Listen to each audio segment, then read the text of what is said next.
Dankeschön, my little dumplings. This week on Close Talkers, we watched Season 5, Episode 19, The Fire.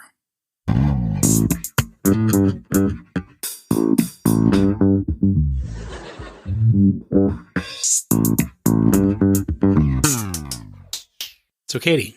Hi. How did you like The Fire? Despite laughing out loud twice, I think, I did not like The Fire. Wow. Yeah. Do you like The Fire? I laughed out loud a couple of times. One guess why I didn't like The Fire. Go.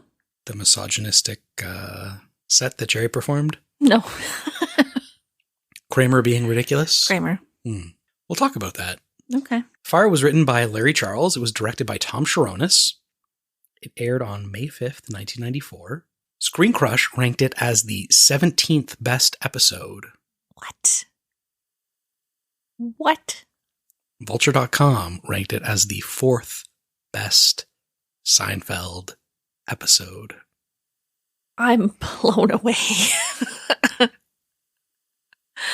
Really? Yeah. Okay. No, why? I'm just making these numbers up. Why? What did they say? And this might be the worst thing that George does in the entire 9 seasons of the show. The police officer asking him how exactly he lives with himself as a proxy for all of us. Aside, it was a fireman. Yeah. Props to the writers for plotting a completely but totally sound, no bad deed goes unpunished story involving Jerry and Elaine, where the former's fulfillment of every comedian's revenge fantasy results in the latter losing a promotion. I guess. Do you want to hear what Screen Crush had to say about it? Mm-hmm. If you want to distill George Costanza down to his very essence, this is what you get. A man who shoves women and children, and at least one old lady, out of the way at a kid's birthday party because a small fire breaks out in a kitchen. The Fire also boasts Kramer's best monologue about his bus ride through the city in a desperate attempt to save a woman's toe. Fun fact, the clown at the party is an unrecognizable pre-Swingers Jon Favreau. What? Oh, you didn't know that? No. I think if you told me that was Vince Vaughn, I would have been less shocked. It was a pre-Swingers, pre-Friends Jon Favreau. Wow. So, spoiler alert, who are the guest stars? Jon Favreau played Eric the Clown. As we said, he was in Swingers. He was in Chef. He's featured in several movies in the MCU. He's the executive producer and writer of The Mandalorian and the executive producer of the Book of Boba Fett. I mean, from a guy, have you seen Swingers? Oh, come on. Of course. Okay. I once spent so probably an hour and a half at a bar describing what happened in the movie Swingers. To whom? Why? A guy, one of my friends was trying to pick up a girl, and she had not seen Swingers, and she was like, Derek, tell her what happens in Swingers. Okay, just now this became a Swingers podcast. Go. Swing with me. It's been a long time since I watched it. I don't remember anything. I've seen it. You're so money. I have the soundtrack. Like a giant bear with claws, and you don't know how to kill this tiny little bunny. It's not ringing any bells, except You're So Money. I literally don't remember anything that happens in that movie. Well, it's a good movie. I'm not going to spoil it by talking about what happens. Okay. It's about heartbreak and getting over heartbreak. Kind of figured. Yeah. It's not about, swinging. Continuing the guest stars, we had Don Herrera playing Ronnie K. He was in The Big Lebowski, Hey Arnold, Barnyard, and Back in the Barnyard. Who was he in The Big Lebowski? I don't know. He was like a big guy. Vianne Fox played the role of Toby. Toby! She was in You Got Mail, Aaron Brockovich, and 2 Weeks' Notice. Melanie Chertoff played Robin the Waitress. She was in Rugrats, Parker Lewis Can't Lose, and Fridays. She was more of a voice actor, it seemed. Did you watch Rugrats? Oh, yes. Okay. I watched it. I don't really have much memory. There's Chucky and Angelica. What was the main baby, the bald baby? No. Stuart? No, I don't know. I don't know. Phil and Lil? Yep, twins. Sure. I saw a meme. I also don't remember anything that happened in that show. I think I was just a bit too old for it, but it was on when there were no options. Yeah, it was on TV, so you watched it. Of course. But I kind of want to go back and see it now because I've seen a lot of memes as like growing up, you identified with the kids. Oh, now you identify with parents? Yeah, and look at all these like sad old people, and you're like, oh my god, that's us now. I think it might have been one of the first shows that featured Jewish holidays like Passover and that kind of stuff. And they like, I remember them talking about like doing the tradition different from me because I was a waspy kid growing up with Christmas and Santa Claus and the Easter Bunny. But no God. Santa was our God. He sees you at every moment. He knows what you're doing. He judges you. He rewards you for being good. He's an old man with a white beard. Lives in a strange place that doesn't really exist. Has fictional helpers that are mystical in nature. What about Mrs. Claus? Explain that. What? There's no Mrs. God. Not... You have a very monotheistic view of the world. Mary isn't Mrs. God. No, but I'm not comparing it to Christianity. I'm just comparing it to all religions. Oh, there's many gods. Until Zoroastrianism, there was all religions had many gods. It was the first monotheistic religion. Is Zoroaster the god? The guy? Yeah, you can read Nietzsche's book about it over there. So old people and babies have the same birthdays. Yeah, Jerry Stand-Up's talking about your last birthday being very similar to your first. I jumped the gun. We're supposed to do a whole bunch of stuff before we talk about the episode. Like what? Throw it back to last week. Do the recap. Do the synopsis. Okay. Do you remember this episode? There is a fire.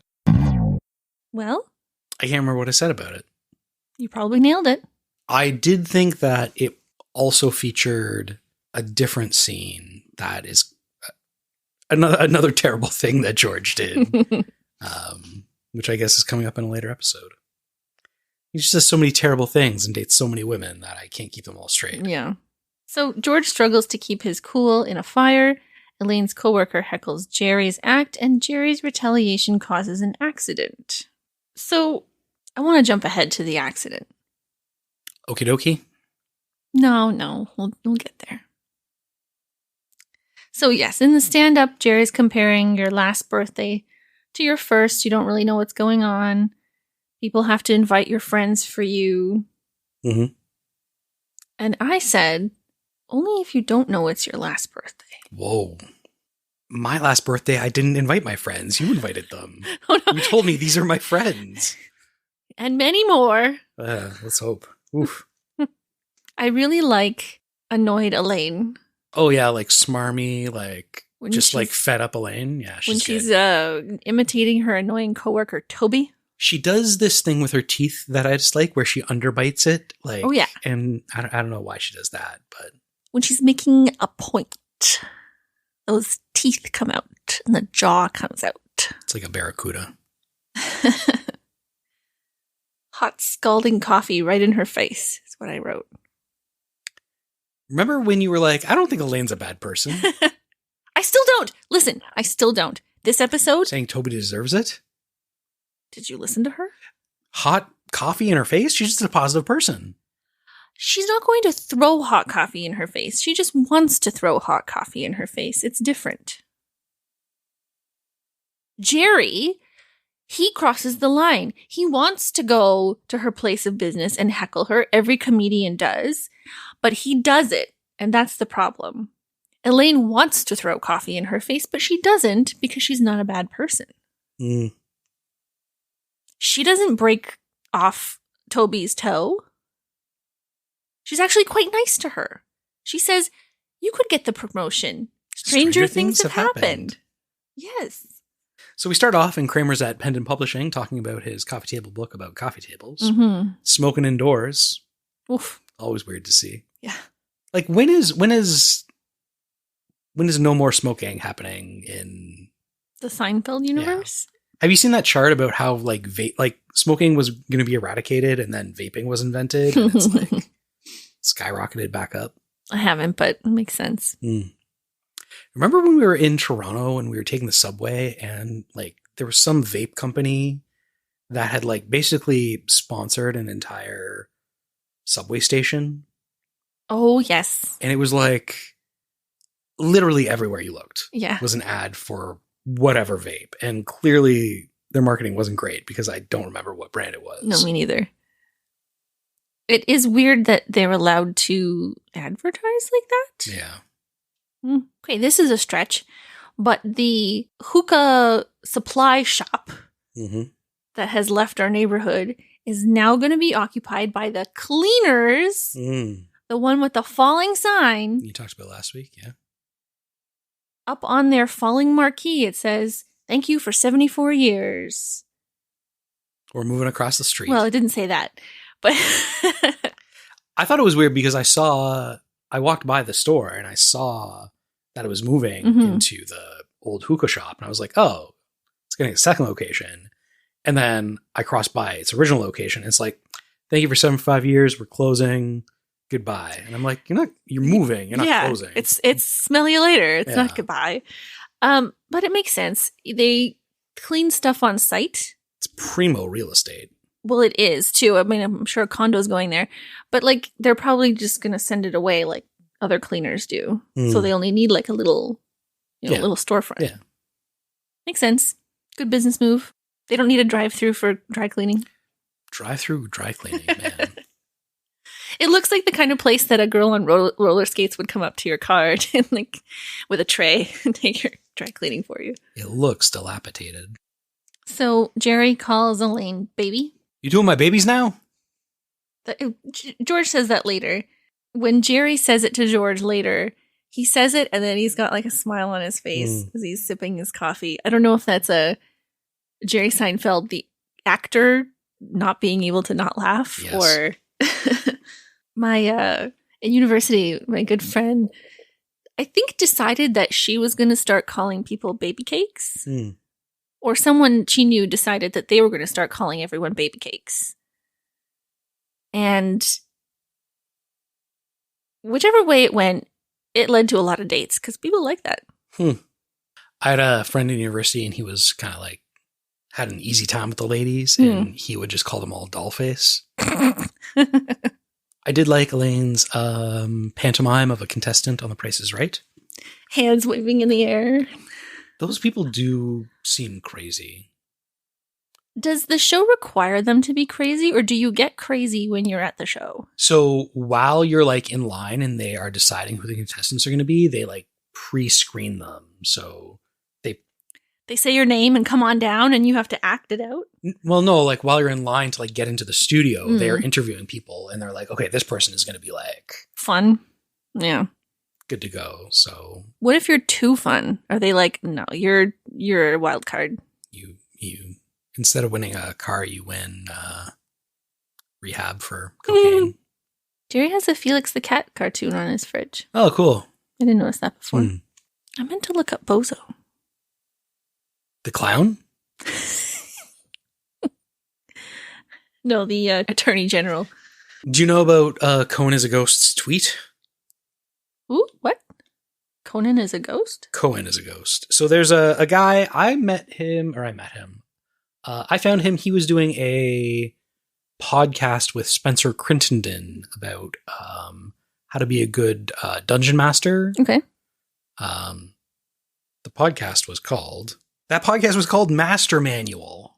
Master Manual with Cohen and Spencer Crittenden. And then Cohen is a ghost on Twitter at Skull Mandible. He had a tweet that blew up, went viral, as they say. Mm-hmm. The most cutting thing you can say is, who's this clown? Because it implies that that they're a clown, B, not even one of the better known clowns. It was retweeted by George Takei. So Bozo the Clown was created in 1946. He was created and originally portrayed by someone named Pinto Colvig. I think that's a funny enough name. He was the mascot for Capitol Records. Wow. Yeah. So someone named Larry Harmon purchased the rights in 1957, and then there were Bozo franchises around the U.S. Oh my god, and David Arquette purchased the rights to Bozo the Clown in 2021. Do you think he's going to make a Bozo the Clown movie or a comeback? That's got to happen. Bozo's making a comeback. He's not dead. He's not done. He's definitely dead. Have you ever been to a party with a clown? Ooh, have I ever been to a party with a clown? Have you ever been to a party with a clown? Anytime I ask you any question, are you going to do Jonathan Frakes from Believe It or Not? Believe It or Not? Yeah. I don't know if I've been to a party with a clown. Have you been to a party with a clown? No. I don't even think I've been to a McDonald's play place party where like Ronald might have been there. I don't think that's ever happened. I have been to a McDonald's play place. McDonald's play place party. Mm-hmm. It's a mouthful. Do you remember the McDonald's on Mill Road? Bloor and Mill Road in Toronto, and the old one had the play place in the basement. Oh, I think so. And it was like you were like you had kids running through like crawl spaces. It was fantastic. It was a play dungeon, more like it. Yeah. 25 kids at a 7-year-old's birthday party. So we got to talk about how kids' birthday parties these days have like upped the game in terms of elaborateness. Elaborateness? Oh, no. Okay, because let's talk about it, because kids' birthday parties today, go, you say your thing and then I'll say my thing. Well, like back in the day, it used to be like at somebody's house doing things. And now it's like, you got to go to this gymnastics place or this museum or rent out the YMCA. You know what? I'm never having a kid's birthday party here. And I'm never cleaning up after one because kids' birthday parties are at cool places now. Sure. This is such a dad take. Back in my day, we had a pin the tail on the donkey. How many of our kids' parties have you planned? We only have one kid, so the answer is maximum 1. No, it's maximum 7. You said how many of our kids? But the answer is still 0. We do have one kid together. Are my nostrils getting bigger? So you know that your nose and your ears never stop growing, right? Do you know that's not true? I thought it was because it was cartilage. And so... It's because... Was it just like gravity makes them droop? Yeah. Yeah, I think that's true. I think you also... In your face, as you age, you lose fat. And so your face gets thinner, but there's no like fat in your ears, so they stay the same size, and your face gets smaller or lower anyway. But your ears also get lower, don't they? Well, yeah, everything. So like the skin of your earlobes will droop down. So like the overall length of your ear gets bigger, but it hasn't grown. Like sands through the hourglass. What if we went to space? What do our faces look like? Didn't they do that study with twins? They sent twins to space? They sent one twin to space, I think. Really? Yeah. Get out of town here. They're both astronauts. I don't remember their names. No. But they sent one to space. I can't wait for this correction. And measured how they compared to each other after that. Yeah. Cool. What's the prop comic's name? Ronnie K? Ronnie K. Have you ever seen a good prop comic? I mean, Carrot Top is famous. He's famous. I wrote down, have you ever been to a comedy show and someone's been heckled or like bombs? I have. Yeah? Before Joe Rogan had the Joe Rogan Experience. I saw Joe Rogan a couple of times. And at one of his shows, there was a guy that was drunk that started to like argue with him. Mm-hmm. And the guy was drunk and it did not go well for the guy that was arguing because like Joe Rogan didn't shy away. Like he started like attacking him and asking this guy. So, but did it ruin Joe Rogan's set? Oh, no. Oh, okay. Because he confronted as opposed to just like took it. So he was heckled, he shot back in the moment and like saved it. Yeah, so I think that's what you got to do. I think the best offense is a good offense in that situation. Yeah. Jerry says, you boo puppets and villains in silent movies. Mm-hmm. She goes, that's how I express myself. Bozo. You don't know Bozo? This is just a gig. It's not my life. This is how George meets Robin's mother. Uh-huh. Him berating Eric the clown for not knowing Bozo the clown. So, I don't know if it's just before or just after the scene. We do get a shot of the street, and I think there's a French flag. Yes. Why? After the fire, when they're outside in the ambulance. Uh-huh. There is a French flag on the outside of the building. Why? I don't know. Huh. And the sound was really bad out there. It was. Probably was actually outdoors. Maybe the sound guy wasn't super great. George is like in with this relationship. He's at the birthday party for the kid. He's meeting the mom. I wanted to know more of a setup. Yeah. One reason I don't like this episode is the end falls off a cliff. Mm. George goes to the club when Jerry's having his, redemption set and Robin's working. And he says, I'm a changed man because of Kramer. Mm. And I'm like, was something cut out? I don't get that. Well, he was inspired by Kramer's courage to like retrieve Toby's toe. I do see that it's like a bit of a you gotta. I mean, follow along to figure that out. But I didn't. It's a tenuous grasp. Yeah, I didn't like that at all. So Larry Charles said that this episode started with the imagery of George Costanza in a fire pushing over women and children. And they built it around that. Worked backwards from there. Mm-hmm. So kind of understandable that it's just kind of like, it's a technical term. It shooped. Eric the clown put out the fire with his big shoe. Those are pretty big shoes. Do you think those are like attachments of regular shoes or like... Oh no, it's like a piece that goes over a regular shoe. It's not a whole shoe in itself? No, you couldn't walk in a shoe like that. You've got your own shoe and then it's like a foamy extension on it that like flops around when you walk. Interesting.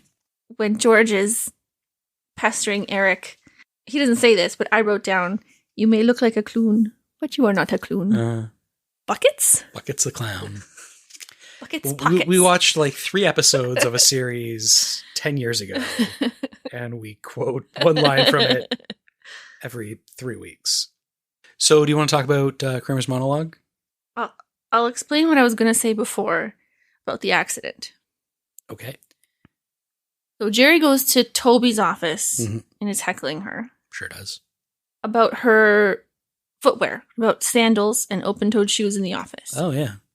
She gets very upset at this and runs from her office. Are you hashtag Jerry was right? Oh, no. What? Women can wear whatever shoes they want. It's a stupid heckle. Don't shoe shame. She runs from her office, and then we see Kramer come into frame, look in the door, and then chase after her, and then a tight close-up on Kramer's face. Toby! Or whatever he says. And then we see a bird's eye view of the street. Sure. I thought she jumped out a window. Oh, wow. I looked over and saw your face, and you looked very concerned when this happened. Okay, yeah, I can see why now. Right? So those visuals and Jerry, that setup. Wow. You thought Jerry heckled a woman at the window? I thought causes an accident in the description was putting it mildly. The pinky is useless. The pinky toe is useless, yes. Mine don't even touch the ground. I wrote that down. Can't cut it with a nail clipper. Can't cut it's stupid. So Kramer's monologue, they were supposed to film the whole thing. The like have him do a voiceover and like show what he was doing. But the in-studio audience reacted so favorably to his monologue that they were like, we don't need to. Oh.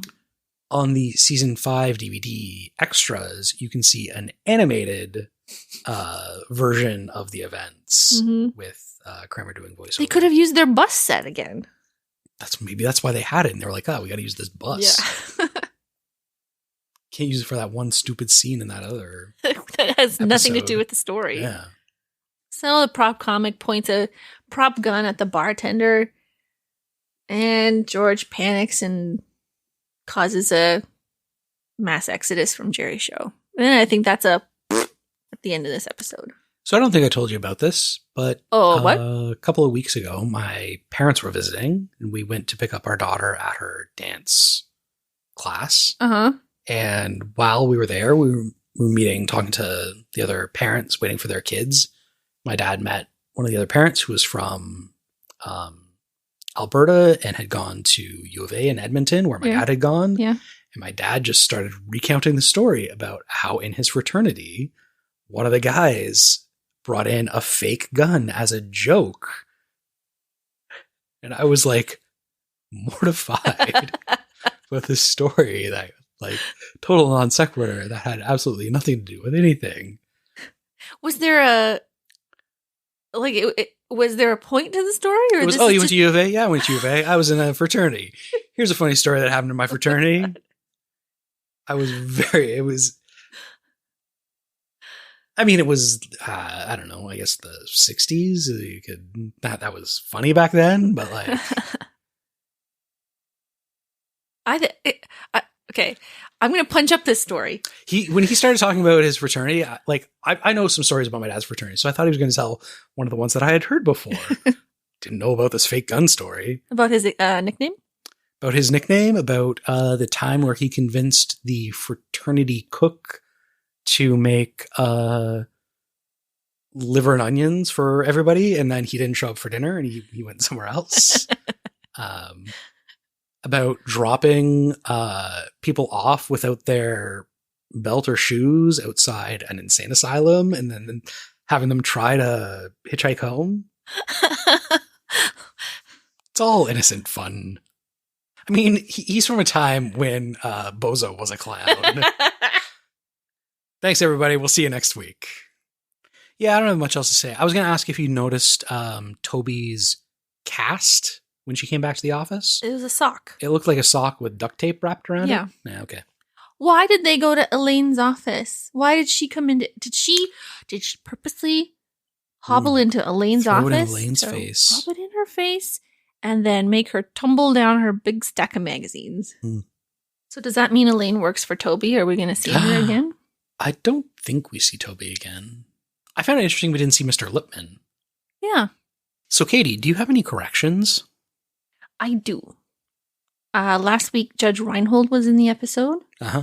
We forgot to mention his arguably best screen credit, playing a character called Judge Reinhold, a judge on Arrested Development. It's pretty funny. Judge Reinhold was arrested in 2016 for refusing to go through TSA screening at an airport. Seems like a pretty standard thing to do. Refused TSA screening? To go through the screening. He later said he was very embarrassed by it all, but didn't say why he didn't want to do it. So we were talking about hand cream because Kramer uses Helen's hand cream and then the doorknob gag. So you brought up this hand cream that I had 10 years ago. It's called La Source. It's called La Source. It's French. Shut up. From Crabtree and Evelyn. It still exists, but it's part of their cult collection.